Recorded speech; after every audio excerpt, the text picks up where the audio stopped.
Hello everyone and welcome to this week's vlog. As usual, I'm going to be talking to you about 3 themes. So the first theme is our rewards event that took place last week, Golden Everyone. The second theme is the launch of our people's strategy. And the third theme, and the reason why the lovely Miss Matharu is here, is because we're going to be talking about the theme of this week's assembly, which was the economics of food. So if I kick off by talking about our fantastic Golden Everyone Rewards Assembly last week, or awards celebration that parents were invited to, thank you so much to all the parents that came. I hope you really enjoyed it.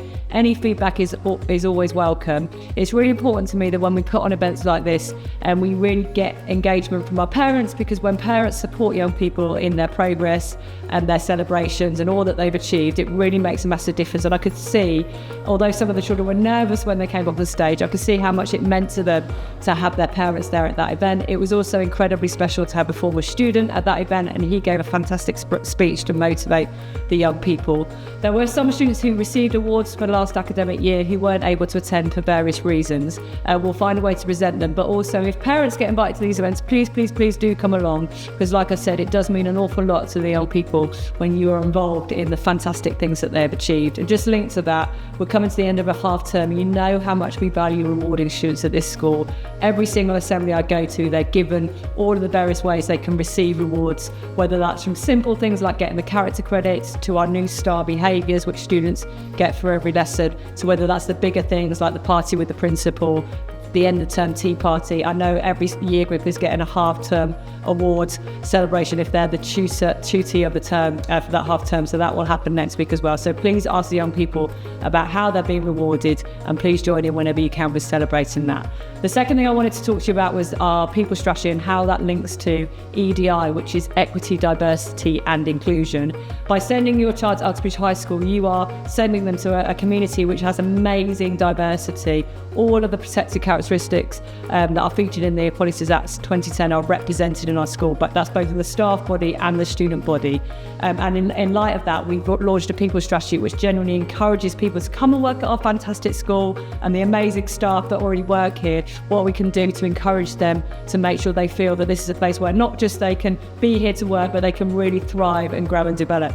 In order to do that, we do need the support of parents as well, because it's very important if we're going to have that sort of community, that people coming to this school, whether that's parents or young people, recognise that that commitment to EDI means that we are always respectful, we go beyond tolerance of all of the different protected characteristics, and we recognise that a true sense of belonging means that everyone can thrive here. So please have a look at our people strategy on our website. It's available for our own staff, but also for people to view.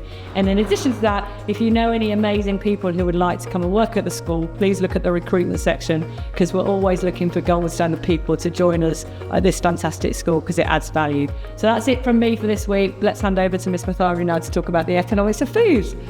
Thank you. So this week we've been holding assemblies, and the assemblies were all about well-being and the economics of food.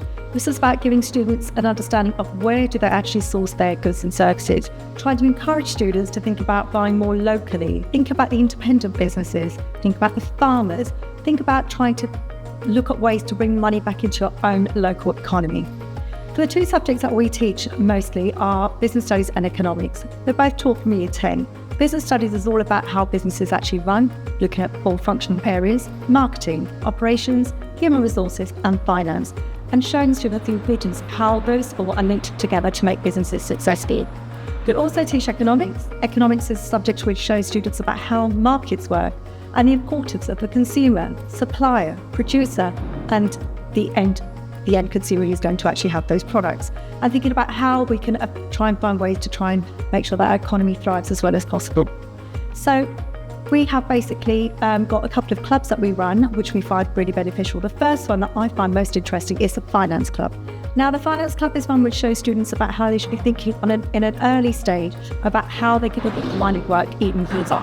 So thinking about things such as, budgeting for the future, thinking about the importance of getting a loan and what the implications of getting a loan, and also the understanding of things such as mortgages and how all of this will impact on later on in life.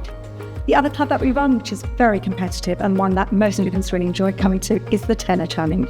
Now, the Tenner Challenge is one where we give students £10, and what we do is we encourage them to be as creative as possible and try and get them to make and sell the goods that they have produced.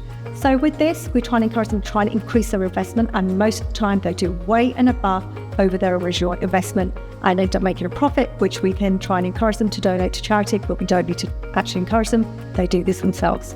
A couple of trips that we've held. So the one that I think the students enjoy the most is the Cadbury's World trip, not just because of the chocolate that they offer, but because it shows them a real life insight into how business actually operates on a normal daily basis.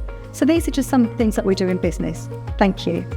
Thanks for listening, everyone. We hope this week's vlog gives you a sense of the wide range of things that we offer at Uxbridge High School and how we try to create real life experiences. I was really interested in the assembly. I went along to the assembly today, and it was interesting to me. We know we've got a cost of living crisis at the moment, but teaching the young people about that early and now and how they can actually give back to the local economy to make their community thrive was something that hopefully we're really passionate about. And like I said, that links to our people strategy as well, because we want this to make our school a community that everyone feels part of. So like I said, thank you for listening, and we'll see you same time, same place next week. Thank you. Bye-bye.